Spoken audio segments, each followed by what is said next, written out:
Hi, good morning, good afternoon, good evening. I decided to do something a bit different, and I'm looking at Skyway and NAHCO, two companies that are in the aviation space.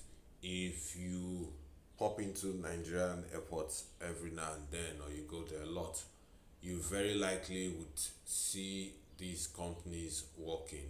They are either moving passenger goods, or they're moving cargo, or you might see their equipment. I mean, if you look at planes, they have the equipment for ramps, that the steps essentially that passengers use to get into a plane and get out of a plane.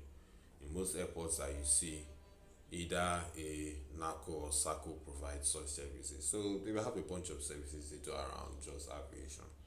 Anyways, I did a poll on NACO numbers, and you can find the article on greentickettales.com. So obviously, since the space is a duopoly, meaning you have just two players, it only made sense for me to look at SACO or Skyway aviation numbers.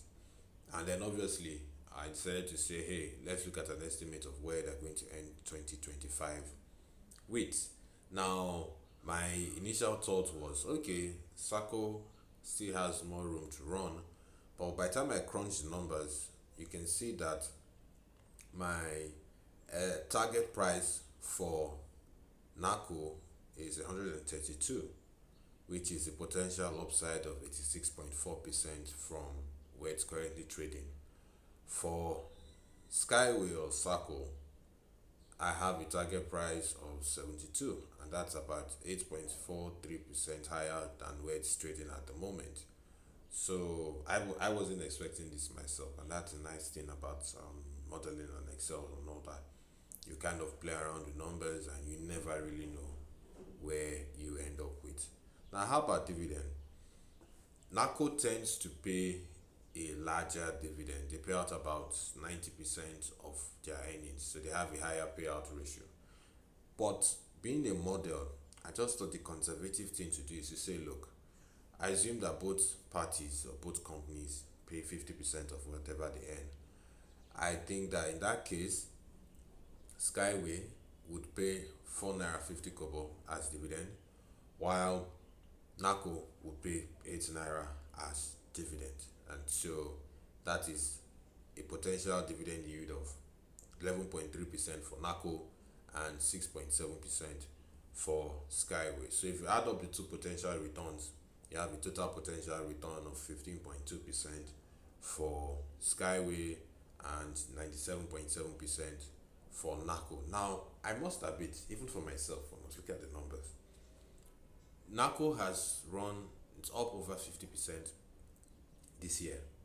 So the question is, how much more run can we see it run? And it's difficult to say. In fact, I tried different variations. I tried to drop down the PE ratio to a PE ratio of about 5 times earnings. But even if you use 5 times earnings, you'd see that for NACO, that puts it at about 80 odd naira or so.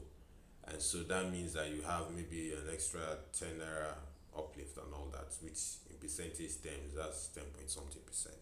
But even if you blend the two, and even if you assume that, okay, maybe NACO has room to run another 30% or so, capital appreciation increase in price, and then you take a potential dividend of about 11 point something percent dividend yield, what that means is that you have a potential return of around 40 something percent, which isn't too bad, because if inflation is around 23%, the a potential run of 40% means that you beat inflation and all that. In fact, you have a decent spread in my view. So do let me know. First time I'm doing a screen video like this, because there were just so many numbers. Let me know if the audio is good. Let me know anything you want to know. Do you have any questions, any comments? Have yourselves a great day ahead.